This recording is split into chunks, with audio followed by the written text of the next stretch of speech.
So it's kind of exciting because I have been saving up my change so that I could get a little generator or something to have down for the lights at the Christmas tree stand. So last year we had a deep cycle marine battery with an inverter that we used, and then later in the evening we'd turn on a generator. Nope, I take that back. We'd turn on a generator and we would have it run for probably till about 8 o'clock, maybe 7. And then we had a deep cycle marine battery that we would hook up to an inverter. And we just had one strand of lights last year, and we would let the lights run until the battery died. And then the next, either late that night or the next morning, we'd go down, we'd get the battery, we'd bring it up to the house, and we'd charge it. And for some reason, the battery died like every day, which it worked out okay, but we needed something more efficient. And we're thinking maybe it was an old inverter that we had borrowed. We're thinking maybe there was something wrong, maybe something wasn't hooked up, maybe a fuse was blown somewhere, we don't know. It should have been a lot more efficient for one strand of lights. So I've been saving my change, and I found this on sale on Amazon. I thought you guys might like to see what it is. Okay, so I was looking for, I wanted like a little mini self-contained solar system where it would be like an inverter with the solar panel that I could just leave down there and mount to something secure so that nobody stole it, and then put a timer on the lights and have it so that it all would be like the self-contained unit. I'm finding out they don't really make those. So when I typed in solar generator on Amazon, up came all of these battery operated inverters where you plug them in the house, and they hold a certain amount of charge, and it's got an outlet and everything on it. And this would be so much easier because then I'm not lugging a car battery around and not using an inefficient inverter. We probably would have used the one from the greenhouse. Actually, we were thinking of buying a second inverter and a second deep cycle battery so that for the greenhouse we'd have a second set. But I can tell you from last year, when it is 0 out and you're lugging a car battery and it's windy and cold, like, and you're pulling that thing a half a mile down your driveway, it's pretty miserable. So I wanted something that is easier, more efficient, and would make life a little easier so that we didn't need to rely on Owen when he's coming home from work, because it's dark now when he comes home from work. There's just a slew of reasons why. So I found this on Amazon. It ended up being on sale for, I want to say, $160. And what it is, and it had good reviews from what I saw. It doesn't give any details on the box. We did not include a slip. Come on, Amazon. I will put a link to this in the description below. I wanted to be able to read it to you, but I need my computer in order to do that. Here we go. So this is a Paxos. It's a 280 watt. Now for this price range that I paid like, I think it was about $160. They were all 100 to 150 watts. So I was very excited that this was a 280 watt one.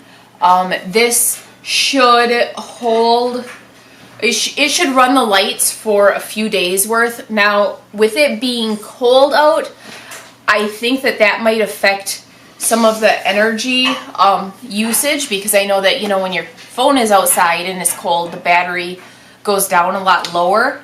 But if we bring this up to the house every morning and plug it in and charge it up, it should be good for every evening. And it's nice and small, so it's easy to hide so nobody steals it.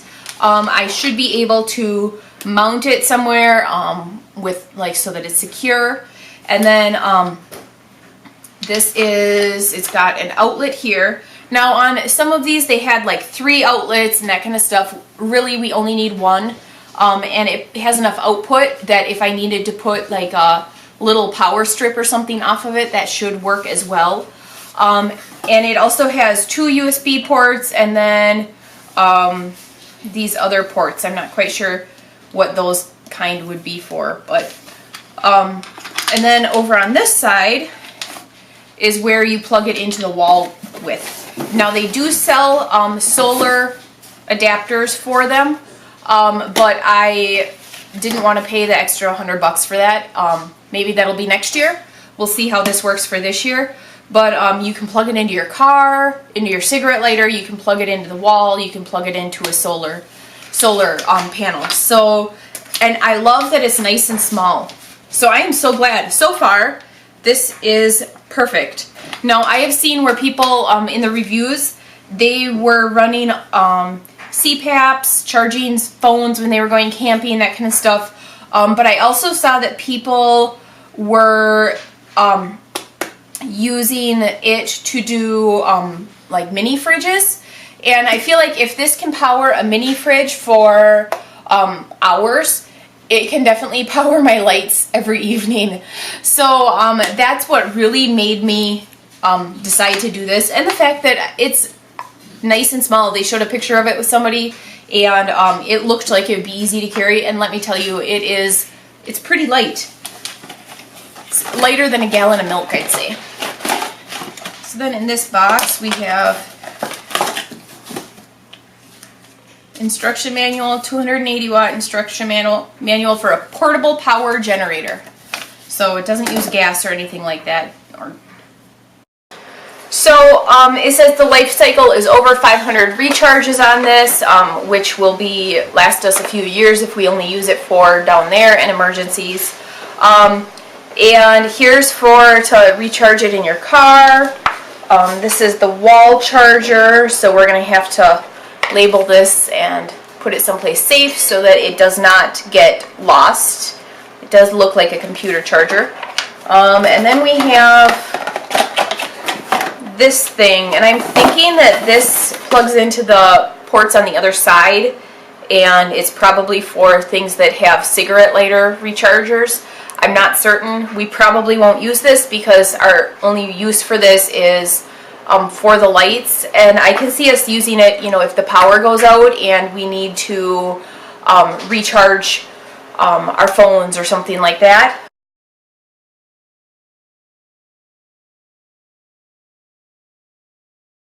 So, the test using the lights that we had down at the stand last year did not go over well. It only lasted, it was a little less than an hour and a half. So, we are going to plug in, we recharged it, and we're going to plug in a roll of the LED lights that I bought last year that I already have some strung up down at the stand, because I am wondering if the incandescent bulbs in the strand, it's partial LED because we bought replacements for the burnt out, and then it's incandescent for the ones that hadn't burned out. So I'm wondering if the bulbs, the incandescent, are actually huge energy suckers, because that should have lasted a lot longer. So we are going to test it again with a spool, just one spool of the 100-foot or 65-foot, whatever it was, LED. It was 100 bulbs of the LED lights, Christmas lights, that I had strung up down at the stand. And then we'll try that and see how long it lasts, and then I'll give you my opinion on this. That made a big difference. That strand of lights was on for 32, it was actually over 32 hours. When I added, we turned it off for one night because I was afraid it was going to turn off in the middle of the night, and then we let it go all day the next day. So it stayed on for over 32 hours. I went and I searched the bulbs or the cafe lights that I had, and I saw on the listing, because it's still on Amazon, and they're fairly old. So I saw that the cafe lights, the bulbs are 5 watts each, and it's 100 foot long. So that's why it only lasted an hour and a half. So now that I know that it lasted the string lights 32 hours, I feel a lot better. And I feel okay, like, okay, this is going to be okay to use. And so now I need to figure out if I'm going to replace the cafe lights, or if I'm going to like replace the bulbs with all LED, or if I'm just going to replace the whole strand with something else and then keep the cafe lights up at the house, which is what I had originally intended them for. So I'm not quite sure what I'm going to do with that yet, but that I'll share in a future video. But this generator, guys, works awesome. We used it for the photographer when she did shoots in the greenhouse.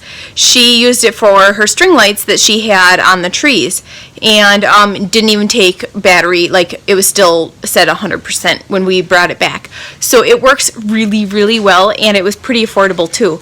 Definitely something that I am probably one of the better investments I've made so far for the Christmas tree stand, and I am so glad that I got it and it's working well. It is a relief, because you never know when you buy stuff on Amazon if it's going to work or not. So that's it for today's video. Hope you guys enjoy. I know it was a little different, but definitely I felt like this was something that if somebody is looking to add something like this to their farm or their homestead, a big question is power, and how do you power things? And so I thought that this was important to share, and I thought that you guys might be interested in it. So thanks for tuning in, and we'll see you guys next time.